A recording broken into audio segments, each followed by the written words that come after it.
And Elon Musk's purchase of Twitter remains in the balance.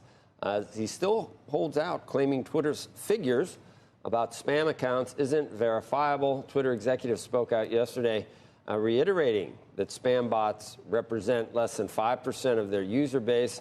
The Washington Post is reporting that people familiar with the matter say that the deal is in serious jeopardy.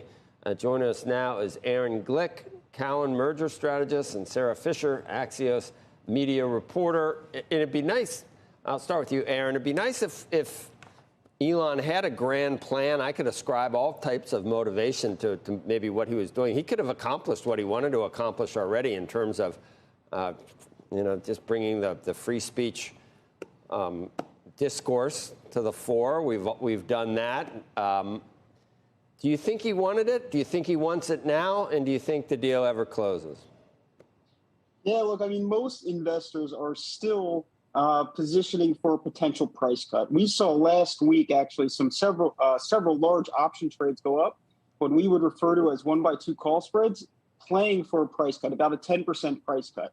And I think investors have generally been saving some dry powder for this potential occurrence, specifically for the filing of a lawsuit so that they could build exposure, because most people think that Twitter still has a better case here, and that the most likely outcome, again, is a price cut. Sarah, give me everything? Give me everything you got. What you know, some good conspiracy theories, what could be going on in the back of your mind. And remember, we're talking about Elon Musk here, so I don't know if anyone can really look into the mind of Elon Musk with a lot of certainty to figure out what's going on. What do you think's really happening? Well, I think he's obviously trying to either negotiate the price down or back out of the deal. But what he's probably doing is talking to lawyers behind the scenes and trying to figure out what's the most tempered approach to get there. You'll notice he's been tweeting a lot less erratically. He's been acting a little bit more quietly behind the scenes. What I imagine is happening is this.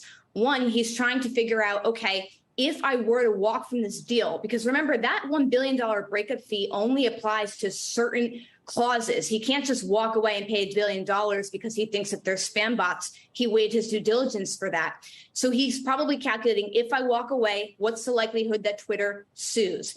If Twitter sues and it goes to a Delaware Chancery Court, what's the likelihood that they force me to pay? Remember, there are precedents for this, Joe. You remember John Tyson with IPB back in 2001 was forced to buy that company because he had the money to do so. Elon Musk does have the money to do so if he liquidated Tesla stock. Now, another option could he be negotiating with Twitter's board right now to essentially decrease the price, and that way he could get the deal done over the finish line sooner. Remember, he extended that deal deadline for 6 months. So that means Twitter's board could be looking at another 10 months of uncertainty. They don't want that, Joe. It's been getting messy already. So then that's another option. And then the third option that he could be thinking about is, okay, is there a fee that I could pay Twitter, maybe higher than the breakup, that they would agree to allow me to walk? I think that is highly unlikely, Joe. Twitter's board has all of the power here, especially because, again, Elon Musk signed that agreement. I think they're going to either try to get this to court and force Elon Musk to buy it at that whopping $44 billion price tag, or they may try to figure out a deal to lower the price to get it over the finish line. But it's really the power is in Twitter's board right now. Elon Musk is not in a good position.